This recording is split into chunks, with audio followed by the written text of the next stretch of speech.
Good morning friends. आज 8 जून 2025 है और आज की वीडियो में आज की टॉप 10 करंट अफेयर के MCQS क्वेश्चन जो कि NTPC, RPF, group D technician, SSC, GD, MT हवलदार, CGL, CHSL और सभी पुलिस एग्जाम में पूछे जाते हैं। तो दोस्तों ये सभी मोस्ट करंट अफेयर के मोस्ट IMP करंट अफेयर के क्वेश्चन हैं, तो इनको अच्छे से तैयार करें ताकि अच्छे से समझ में आए। और दोस्तों मेहनत हमें इतनी करनी है कि सभी प्रतियोगी परीक्षाओं में जो क्वेश्चन आए तो इनको अच्छे से समझ के हम इनको सही टिक लगा सकें। दोस्तों मेहनत ही सक्सेस है। तो दोस्तों इनको अच्छे से देखें। शुरू करते हैं आज के पहले क्वेश्चन से। आज का पहला क्वेश्चन है, हाल ही में नई दिल्ली में भारतीय भाषा अनुभाग का उद्घाटन किसने किया है? इसका पहला ऑप्शन है अमित शाह, दूसरा ऑप्शन है रेखा गुप्ता, तीसरा ऑप्शन पीयूष गोयल और चौथा ऑप्शन है विनय कुमार सक्सेना। तो इस प्रश्न का सही उत्तर है जो ऑप्शन नंबर ए अमित शाह है। दोस्तों अमित शाह ने हाल ही में दिल्ली में भारतीय भाषा अनुभाग का उद्घाटन किया है, जो कि ऑप्शन नंबर ए बिल्कुल सही है। और दोस्तों ये IMP क्वेश्चन है, तो इसकी तैयारी अच्छे से करें ताकि जो भी ऑप्शन है इनमें कोई कंफ्यूज ना हो। अगला प्रश्न है, हाल ही में क्वाड देशों के बीच अंतरिक्ष सहयोग मजबूत करने के लिए किस देश में क्वाड स्पेस एक्ट पेश किया गया है? पहला ऑप्शन है जापान, दूसरा ऑप्शन है इटली, तीसरा ऑप्शन है अमेरिका और चौथा ऑप्शन है जर्मनी। तो दोस्तों इनमें से option number C Germany, option number C America बिल्कुल सही है। अमेरिका ने ही बिल्कुल क्वाड स्पेस एक्ट को पेश किया है, जो कि ऑप्शन नंबर सी बिल्कुल सही है, जर्मनी।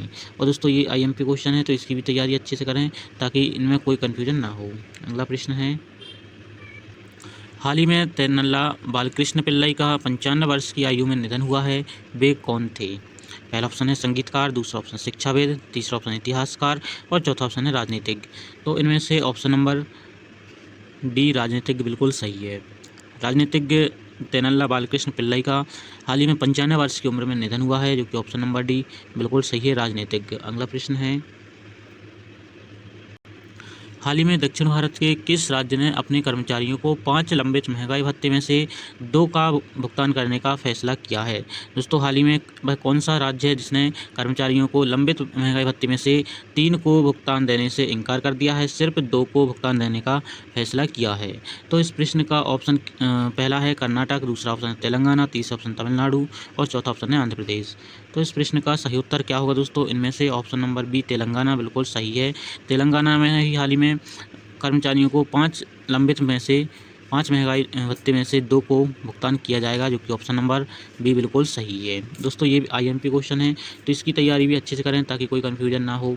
अगला प्रश्न है, दोस्तों वीडियो में आगे बढ़ने से पहले वीडियो को एक लाइक ज़रूर करें ताकि हमें आपको डेली करंट अफेयर की वीडियो बनाने का मोटिवेशन मिले। और दोस्तों सबसे पहले अपने फ्रेंड को शेयर ज़रूर करें ताकि ये अपने फ्रेंड भी पूरे प्रतियोगी परीक्षाओं में ये जो क्वेश्चन आते हैं IMP करंट अफेयर के, तो इनकी तैयारी अच्छे से कर सकें। और दोस्तों सबसे पहले हमें चैनल को सब्सक्राइब जरूर करना है। अगर हमने इस चैनल को सब्सक्राइब नहीं किया तो हमारे वीडियो से रिलेटेड, चैनल से रिलेटेड कोई भी अपडेट नहीं मिल पाएंगे। इसलिए चैनल को सबसे पहले हमें सब्सक्राइब करना है और अपने फ्रेंड्स से सब्सक्राइब करवाना है ताकि नोटिफिकेशन अपडेट तुरंत मिल जाएँ। हर वर्ष किस तारीख को दुनिया भर में विश्व खाद्य सुरक्षा दिवस मनाया जाता है? पहला ऑप्शन है 5 जून, दूसरा ऑप्शन 6 जून, तीसरा ऑप्शन 7 जून और चौथा ऑप्शन है 8 जून। तो इनमें से ऑप्शन नंबर सी 7 जून बिल्कुल सही है। 7 जून को ही विश्व खाद्य सुरक्षा दिवस मनाया जाता है, जो कि ऑप्शन नंबर सी बिल्कुल सही है, 7 जून। और दोस्तों ये भी IMP क्वेश्चन है, तो इसकी भी तैयारी अच्छे से करें ताकि इन ऑप्शन में कोई कन्फ्यूजन ना हो। अगला प्रश्न है, हाल ही में वक्फ संपत्ति सुधार में के लिए उम्मीद पोर्टल किसने लॉन्च किया है? पहला ऑप्शन है नरेंद्र मोदी, दूसरा ऑप्शन अमित शाह, तीसरा ऑप्शन किरण रिजिजू, चौथा ऑप्शन है धर्मेंद्र प्रधान। तो इनमें से ऑप्शन नंबर सी किरण रिजिजू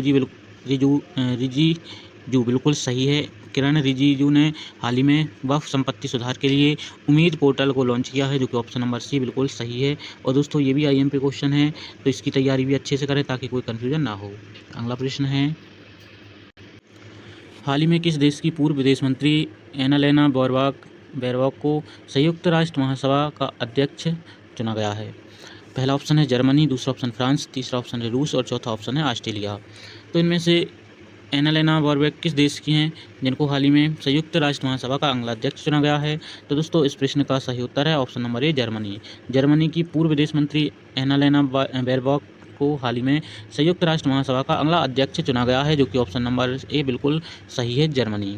जो कि मोस्ट IMP करंट अफेयर का प्रश्न है, तो इसकी भी तैयारी अच्छे से करें ताकि कोई कन्फ्यूजन ना हो। अगला प्रश्न है, हाल ही में अमेरिका ने किस देश से लगभग 500 सैनिक वापस बुला लिए हैं? पहला ऑप्शन है सीरिया, दूसरा ऑप्शन सऊदी अरब, तीसरा ऑप्शन इजराइल, चौथा ऑप्शन है ईरान। तो इनमें से किस देश से अमेरिका ने अपने लगभग 500 सैनिक वापस बुलाए हैं? तो इस प्रश्न का सही उत्तर है ऑप्शन नंबर ए सीरिया। सीरिया जो कि ऑप्शन नंबर ए है, बिल्कुल ये मोस्ट IMP क्वेश्चन है। तो अमेरिका ने हाल ही में सीरिया से 500 सैनिक वापस बुलाए हैं, जो कि ऑप्शन नंबर ए बिल्कुल सही है। और दोस्तों ये मोस्ट IMP हैं, तो इनकी तैयारी अच्छे से करें। अगला प्रश्न है, हाल ही में लद्दाख सिविल सेवा संशोधन विनियमन 2025 को किसने मंजूरी दी है? पहला ऑप्शन है गृह मंत्रालय, दूसरा ऑप्शन है सर्वोच्च न्यायालय, तीसरा ऑप्शन है राष्ट्रपति और चौथा ऑप्शन इनमें से कोई नहीं। तो इनमें से ऑप्शन नंबर सी राष्ट्रपति बिल्कुल सही है। राष्ट्रपति ने ही हाल ही में लद्दाख सिविल सेवा सर्विस संशोधन विनियमन 2025 को मंजूरी दी है, जो कि ऑप्शन नंबर सी बिल्कुल सही है। और दोस्तों ये मोस्ट IMP करंट अफेयर का प्रश्न है, तो इसकी भी तैयारी अच्छे से करें ताकि कोई कन्फ्यूजन ना हो। अगला प्रश्न है, हाल ही में किस देश को प्रधानमंत्री की आर्थिक सलाहकार परिषद का अध्यक्ष नियुक्त किया गया है? पहला ऑप्शन है एस महेंद्र देव, दूसरा ऑप्शन है संजीव सन्याल, तीसरा ऑप्शन है नीलकंठ मिश्रा, चौथा ऑप्शन है नीलेश साह। तो इनमें से option number A S Mahendra Dev बिल्कुल सही है। एस महेंद्र देव जिनको हाल ही में प्रधानमंत्री की आर्थिक सलाहकार परिषद का अध्यक्ष नियुक्त किया गया है, जो कि ऑप्शन नंबर ए बिल्कुल सही है। और दोस्तों ये मोस्ट IMP करंट अफेयर का प्रश्न है, तो इसकी भी तैयारी अच्छे से करें। और दोस्तों सभी प्रश्न मोस्ट IMP करंट अफेयर हैं, जो कि टॉप 10 हैं, तो इनकी तैयारी अच्छे से करें ताकि अच्छे से समझ में आ सके।